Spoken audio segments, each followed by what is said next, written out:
Ang sinabi lang naman sa amin is, bawal namin pag-usapan yung task mismo sa inyo. Pero sure naman na nagkita tayo doon. At alam naman natin kung saan tayo nagkita. Pero bawal natin pag-usapan yung ginawa nyo at yung ginawa namin. Hindi pwede. Yung kung ano lang yung ginawa nyo. Pero yung part na nagsama tayo, Siyempre, alam na natin. malamang. Maglandan pa tayo na hindi tayo nagkita. Ano daw? Basta lang yung ginawa lang natin. Huwag muna natin pag-usapan. Beer po. Boracay. Po. Vivo. I'll swim pa a little later. Change my mind. Talaga? Bakit? I changed my mind. Ikaw pa naman. I think in 2 weeks or something, there's gonna be a sobra cut. Another intense moment. Like sa final contra battle natin. Sa tingin ko nga, it's not na ganun. It's just diretso. Regular. Ako din. Diretso top 4. Like pagbobotohan na lang ng mga tao Like, from outside. So parang halimbawa, there's still 10 of us, pero ang pagbobotohan ng mga tao is the 10 people. And then they will just get the top 4. Top 4. Maybe. Possible. This season yung pinaka-konting nomination nun. Hindi Maraming siya, forced evictions. maraming forced evictions, maraming diretso. Na mass. Tapos yung kanila Wendy, yung parang hindi talaga yung nomination. Ang grand kaya ng exits ng iba, like yung 6 na lumabas, I think that was a grand exit. Diba? They really had a production there. Kasi parang it was, an end of a chapter sa PBB eh. Diba? It was the end of a chapter and start of a new one. Or like the season 4 episode. Season 4 top 14. Yeah. Yun nga eh, parang ang na-realize namin ni Divine nung nag-usap kami, parang yung top 14 is the beginning of the PBB. Kasi ang PBB seasons kasi, they always have it sa 14 eh, every 14. Tapos doon nangyayari yung mga mabilis na pang. Diba? Sunod-sunod. I think in a few, soon there's gonna be a big cut. Who knows?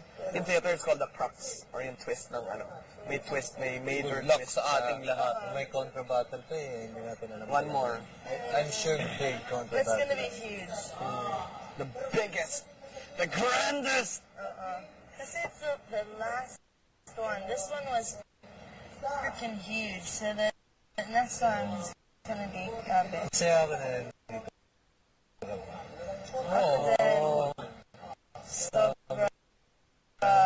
It's a good experience. Oh my God. I will never forget that. I thought Hindi isipin mo halos yung first, yung unang batch, halos yung parang magkakabuo. Kuya, I was talking to Kuya, he's like, yeah, most of the originals are still here, huh? Are you happy about that? I'm like, of course I'm happy about that. Grabe. Ayun lang. Si Roy lang talaga yung parang na-evict lang ng hindi nominated. Kasi I don't think Roy would ever be nominated. Parang siya yung one of the last people.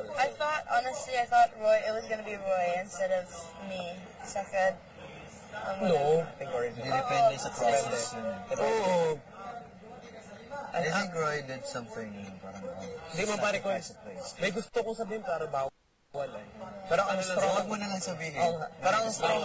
Sa tingin ko kasi nung first week natin yung tayo, I think it was it was already interesting enough na we lived in a barong-barong sa looban. Interesting na yun sa mga tao. So siguro nag-catch on agad yung mga tao. So everybody knew us. Diba? So I think and I think we were really a group of strong characters. Kaya I think nag-blend tayo kahit na there was contra battle, we were fighting against it. We had our own strengths eh, diba? Yeah. So that's why until the very end, a lot of us nandito pa rin. Kung isipin nyo, actually kung tutusin, wala na yung tao sa kabilang bahay. No more na. Oo, wala na.